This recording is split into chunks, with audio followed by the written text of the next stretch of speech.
Jason from Nyoka Ball Pythons. And behind the camera, we also have my wife Shay, who I think is gonna make herself audible if not visible. I've been I have to apologize. I've been slacking on all making videos. I've been busy with life. I've been keeping up with the collection, but definitely haven't been keeping up with documenting through videos what I've been doing. So I make this pledge that I will keep up the videos, and my wife behind the camera is going to be on my ass to make sure that I keep it up. So hopefully they'll get done on a regular basis. I'm shooting for one at least every 2 weeks.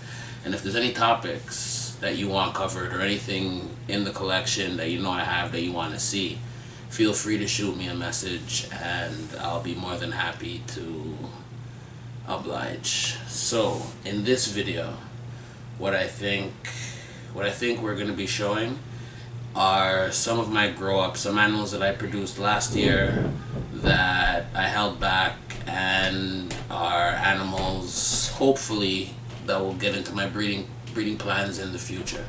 So let's get to it. Alright, first up is this guy right here. And what do we have here? He is an ultra male. Okay, so from the very basic knowledge that I have, I do know that ultra males are recessive. So what specifically did you do to produce this animal? Well, first off, the original animals I got from Angelo at Ball Python Addiction. I want to send a shout out to him. But I started this project originally with two hats, a male and a female hat, and I also have a pinstripe het ultra male. And last year I managed to produce this female.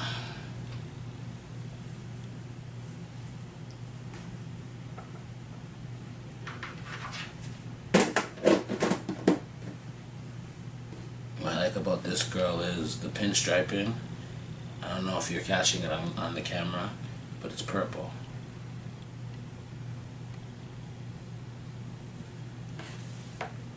So just explain for somebody who doesn't know what creates the purple variation. If you're completely new, how would you explain it? Well, I think it's just the reaction of the pinstripe gene and the ultramel gene together. It's just creating that coloration on the pinstriping. Okay. Kind of similar. I have another animal that we're going to show in this video, kind of similar to what leopard and banana do together. Alright, continuing with purples, since we were talking about purples with the last animal. Here you're looking at a female banana leopard. She's gorgeous.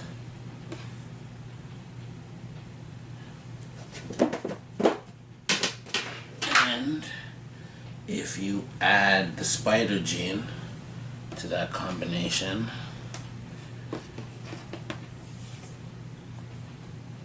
you get this animal minus a little bit of poop on its back. Snakes eat good here, so lots of poop. It's my job to clean poop. So I have to ask, with both these animals, as they are grow-ups, do you have, what are your possible future plans?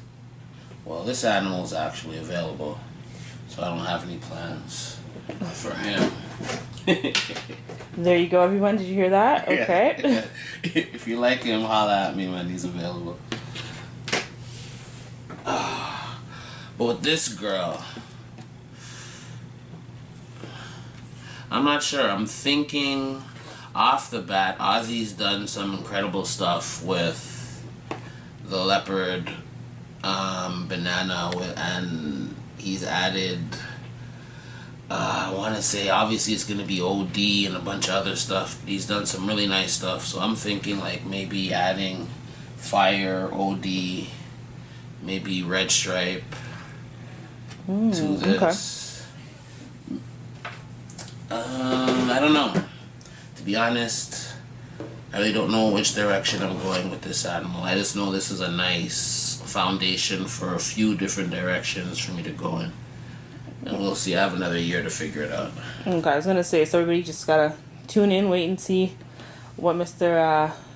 Nyoka ball pythons creates with this animal. Okay, we're gonna show On to the next. On to the next. Okay. Okay. So next up we have the opal diamond. So I remember when this snake was first hatched out, it was an amazing white color, but now you can see it has a yellow stripe behind its back and some patterning, which I'm gonna let Mr. Jason continue and explain. Well, you're saying amazing. I was trying to tell you and show you the pattern that was gonna come in. I think that's why, or I think that's the beauty of this snake, the fact that it essentially looks like a leucistic super phantom, where it has, I hope it's coming in the video, has the yellow striping going down the dorsal, faint pattern going along the side. This animal's just remarkable. But it did, when it first hatched out, the patterning was really, really faint, and it looked like a lucid. Completely white. Because he was trying to show me this pattern, and honestly, I could not see it at all, but clearly, as it's gotten older, it's really coming through. So you're gonna ask me what's in an opal diamond, or do you know what's in an opal diamond? I'm not gonna lie, I have no idea, so let me know. Phantom and Hedvin Russo. Alright, now anyone that knows me, a couple of things they know. One thing they know is that I love Enchi. This isn't an Enchi. I love snakes that as they age, they get better and they look as good or better as adults. And I think this girl Who's trying to get out? is an example of that. You are looking at a lesser firefly. And I just love how bright this animal stayed. How the contrast in the pattern is just phenomenal. So this is one I want to show off. So when you usually go to shows, you don't really hear much about lesser fireflies. Is there, do you think, a reason why, or? I think a lot of people are focusing on the recessives. Okay. And there isn't as much interest with putting together cool codoms or cool and complete dominant genes, as much as right now everyone wants to, myself included, everyone wants to mix genes into recessive stuff. But there's a lot of work to be done with the codoms. Okay, And a lot of nice animals that can be produced. Okay, speaking of work to be done, what animals can be produced with somebody who doesn't see the potential in a lesser firefly? Oh, I'm putting this to a hidden gene Woma yellow belly next season, to make soul sucker stuff. So I have a plan. I have a plan for this girl. Okay. Any other possible combos maybe that you're not interested in that people could possibly do? Got you off guard? Yeah, a little bit. Okay.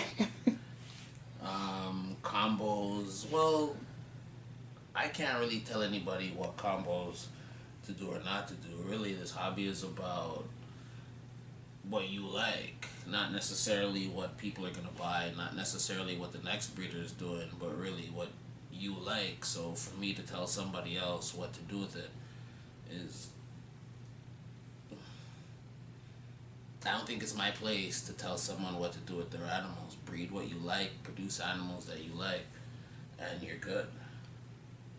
Sounds fair enough to me. How's that for for your question that caught me off guard. Sounds fair enough to me. All right. I don't know. No. On to the next animal. Oh, we are okay. I was gonna say I don't know if we have any more animals, but apparently, we have lots. Not to say that, but Oh no, we have a couple more, and I haven't shown. I'm showing all the animals that I like, and I haven't shown an Enchi animal yet. oh, of course. So you should have known it can't be over until we show Enchi. Okay. On to the next. Jeez, trying to get this guy down. Hatchlings are so much easier to deal with. Alright. So what you are looking at is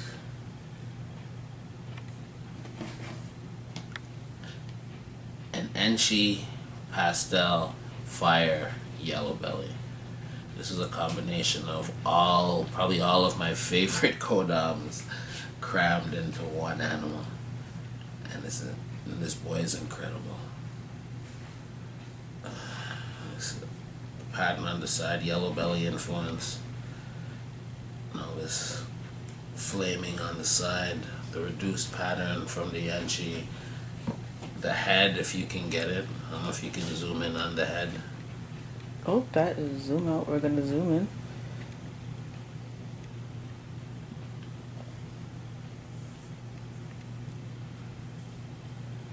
This animal is just incredible. And again, another example of the right combination of Kodams to make a badass animal. And of course, I gotta ask, future plans? Man, I'm probably gonna make more or make some super Enchi stuff with him. I don't really might breed him too pied to make heads. I don't really have any plans for him. Like, this is just, I love Enchi, so this was just, my goal was just to make a really cool looking Enchi snake. So now I think it's just, I can go super Enchi, I can go super pastel, or both, Orange Dream, to brighten it and further reduce it. Haha, Diesel. We'll talk about Diesel later. I don't know. Half the time I don't know. Like, sometimes animals just look good and I just hold on to them, and then a year later I decide I don't want them and sell them. But So this one isn't going to be sold though. This one's staying here. I gotta ask for the Enchi gene. From what I have noticed, I guess, along the way in this hobby, is that the Enchi gene has kind of become, I guess, underrated or less popular. Do you know why, or people just don't know the power of an Enchi? Like, what do you think? I think people forget. I think people, again, you get swept with the new and the hot, right? So at one time, Hondas were the new and the hot, and then Acura came out, and then something else came out, and something else came out. Doesn't mean that Hondas aren't good cars. I don't know if that's a good analogy, but I don't know. I mean, people just get swept away with what's new and what's hot, and there's a lot of genes, and you have to remember there's a lot of ball python genes out there. So some genes are gonna get forgotten about or get put on the back burner for the time being. But it's okay, let Enchi stay on the back burner so I can keep making stuff like this. That's true. Alright, last animal. Okay. Alright, the last animal I'm gonna show in this video is this animal that when he hatched out, it came as a complete surprise to me. I had no idea that these genes would react this way. What you're looking at is a phantom pastel yellow belly. And I wish I had a phantom pastel to show you what a dramatic difference yellow belly makes in this animal. It's trying to escape. I'm telling you, hatchlings, they just sit there nice and let you look at them, these larger snakes. But just the color and the contrast and how dark the blacks are And just even like around the alien heads, the black outline, the orange is staying, the yellowy orange is staying bright. It's just beautiful. Beautiful, beautiful animal.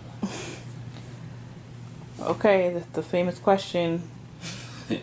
What are possible plans for this animal? Oh, it's going to the opal diamond. I wanna get pastel and yellow belly into the opal diamond, and then at the same time I'll be able to make super phantoms with pastel and yellow belly in it. So initially it's going to the opal diamond. I've been thinking work it into mahogany. Has it been done before? I don't know, probably. Okay. But they're both dark. They're both dark morphs. So I'm thinking mahogany, maybe work it into some of my GHI stuff, or some of the other leopard is something else. Work it into some of the darker morphs.